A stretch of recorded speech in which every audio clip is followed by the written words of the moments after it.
sip-sip tapos naliday si Rupa nakit narak kayamin naglalong din ba yung birthday kaya nagkatawa na bye-bye kasta amok na diyan mo at nakita ang Pangulo tinaloksaw tinagam na jam-jam mo awag mo nakita sa tayo ay sundong mo na natudugin na kumain sarita kahit na malukluksaw si Rupa yung awan di makita kata tayo amok naraksak tayo nga sumabot kini ako Diyos at muyo kasula pinpilawag dahil bagit kakapsat siya nakabaro nga wala dapat nakuna nga impam mula tayo pangmansaya din Ay, sorry. Apa na ka nito nakabalin pa dito nakita kami nagkakami Sino? bago kinahit ba kaya mga tamat ko na may sapa problema kita baka di nagpagsidyan tayo eleksyon german na nila nagkakawat nakintas ko na ngayong goresan siguro na nakintas mayak terus mango lurus di pandangan han nama balin nge paret niya yak nageli tumi ujakan kata tayo siguro amin na ilang kumpuna may musay amin dati pagleksyonan dati panakayanak niya po tayo awan ti makay muray kalaingan na sayang si sana mo no anangal daw kinsyempo ti panakayanak no dilaing ijay susurutin tayo nga naramid ti panakayanak natin dito na bulan tayo baga na aming jek kalambot si Tiempo nalamnamot pa ti Marso kabsat yung ti Disyembre kaya minsan at tayo di panakayanak natin kalambot si Tiempo nabaleng peso hindi una nagpepeso di Disyembre kalambot na hindi nalamak di Disyembre hindi ang surut ko tapat pa yan ba't tumitawan minsan patik mo kayo nala tapos ay suti narami digiti una nagarami paglintigan mamatyak lang tanti meron aldaw Dito na po ating. Terus mami. Kira tuntas. Yeah, terus ating. Papa, nangyapin yung nagituloy na bana ako.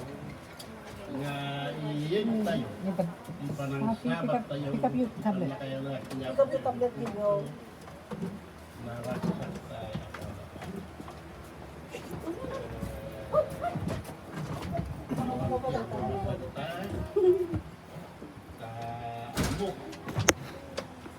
May turong ko, datay ko na ni Pangulo na naraksak mo pa rin, nagtuturo tao, tunggal may siya.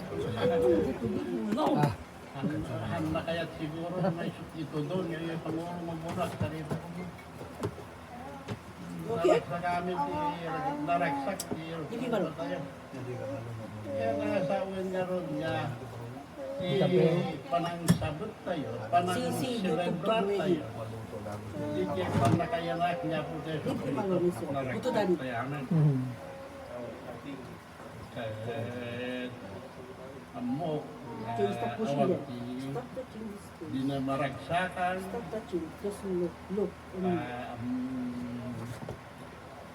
dia pang nakayanak na niya po tayo niya po Diyos. Umay ni sinubot, di sa kalubongan, di basbaso,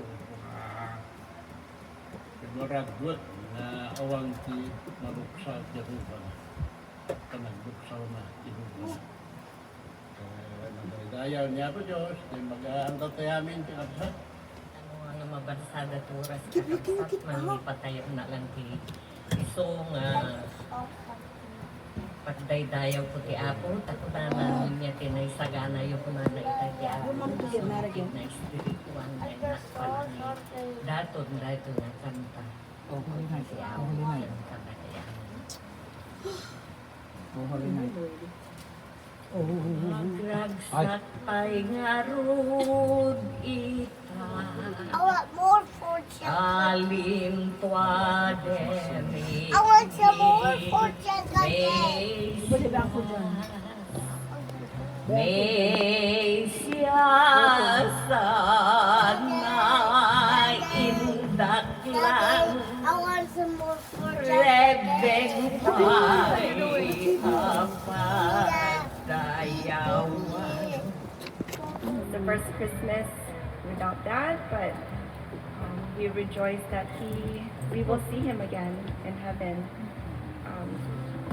Just want to thank the Lord also for all his blessings in our lives. When my brother stood up here, that was the blessing that the Lord had brought him, that he had given his life to the Lord. It was my one prayer too, that he would finally find the Lord, not just him, but also myself. It's been a blessing to get to know our Father, our Lord Jesus Savior. And from the beginning of time, we know that the Lord is love. God is love. And like my brother said, he is the light of the world.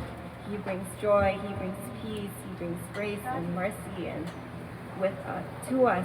And so we just need to always remember in our hearts, our everyday lives, that our lives are a sacrifice to him, to his glory. We don't live our lives for ourselves, we live our lives for the Lord. From the beginning of time, when Adam and Eve had eaten of the fruit and sin had entered, we no longer had that chance to be with the Lord. If we know in the Bible, Adam and Eve had walked the face of the earth with God and had this relationship with the Lord. They saw him face to face, but because of sin, we no longer had that chance. And so the Lord had to send his only begotten Son so that we have that chance again. We can look forward to that day when we can finally see our Lord and Savior when he returns. We just have to be diligent in following what he has has appointed to us as his children. We need to continue to pray to him. We need to continue to be in his word for that. And we need to be able to share his love, what we've learned and what the Lord has given to us. We need to be able to share to our brothers and sisters.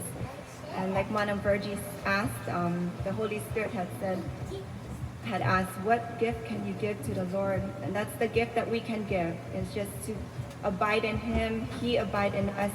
We continue to pray and commune with him, and with our brothers and sisters we share his love. And that ultimately is pleasing to the Lord, and we can lift him up, we can glorify him with our lives. And so I just want to say thank you, Lord, for everything, and that's the best gift that we can give to the Lord. Thank you.